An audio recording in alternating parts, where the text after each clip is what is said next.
Hello, I want to teach you today some new and different types of ways to do your writing about reading and different things to think about, just in case you're starting to feel like your writing is getting a little bit stale, or maybe you're starting to kind of run out of ideas, or maybe you're further in your book and you are ready to do some higher level thinking. So here's our teaching point for today. Today, I want to teach you that analytic readers notice many elements of a story, okay? Elements meaning parts of a story.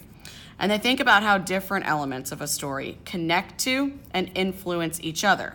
They often use writing as a way to do this thinking, okay? So sometimes we might not realize that parts of a story actually kind of have something in common, or maybe the author wrote it that way on purpose, until we explore those ideas and elements of the story with some of our writing and our thinking, okay?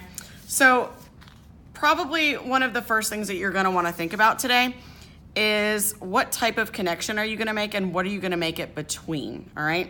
And then think about like a graphic that might help you with that, all right, to connect the elements in your story. So when I'm thinking about elements in a story, I could be thinking about characters. I could be thinking about the setting. And remember how we've talked about setting, that can be physical or the mood, right? Other story elements that we could be thinking about the plot, which means the events that happen. So the stuff that happens in the story, okay? Let's focus on those three for today, either characters, setting, or plot. Those are going to be the three things that I think you're probably gonna wanna pick between. So if those are our different story elements, all right? We've got some ways here that we might think about how those elements influence each other. Maybe one is a cause and the other one is an effect. Or maybe we're gonna compare and contrast, okay? So for example, if I'm thinking about two different characters, I could certainly compare and contrast them. What are the two characters' differences and what do they have in common? If you have characters in a book who seem to be like enemies, that's often really fun work to do because sometimes enemies tend to have a lot in common. You could do some writing about that today.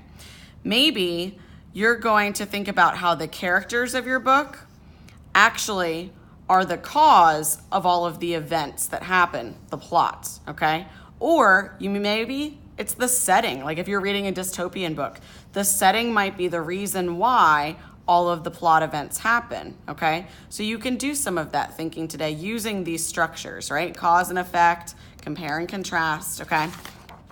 Here are a couple of different ways to visualize, right? Thinking about how things interact, okay? With kind of like a flow chart here, or what I showed you here, where one is strictly the cause and the other one is an effect. You could do compare and contrast with a Venn diagram. You could also do compare and contrast with a T-chart, right? Where you've got one story element over here and one story element over here, okay?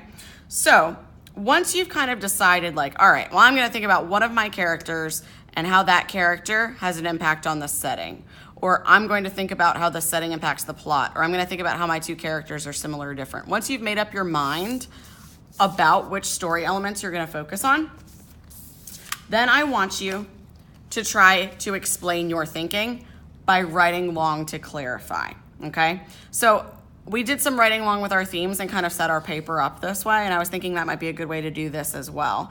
You might grab a piece of paper today, blank sheet of paper, grab a sticky note, okay? On your sticky note, write down what story elements you're connecting, okay? So I'm gonna do my book Scythe, and I'm gonna do, I think, that cause and effect chart.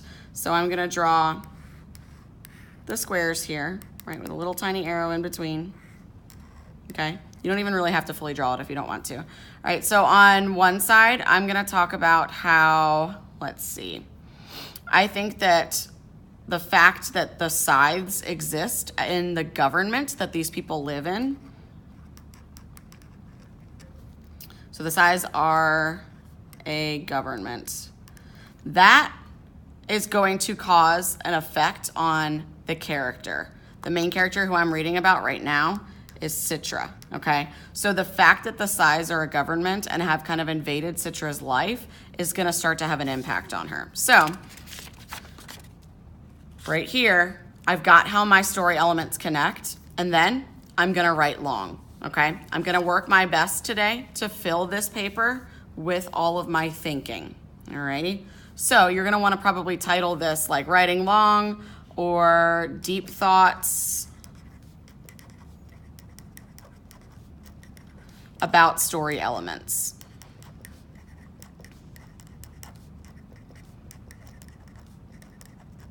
Okay, and then of course always make sure you put your title, right, so that just in case this goes in your binder you don't get confused, all right? And then I'm gonna try to fill my paper all the way up, right, with all of my thoughts about the connection between these two story elements, okay? So I'm gonna give you a couple of anchor charts. You have a couple of anchor charts on your desk. This is one of them. Another one is going to be this one right here, the different types of story elements that you could be comparing or connecting, all right?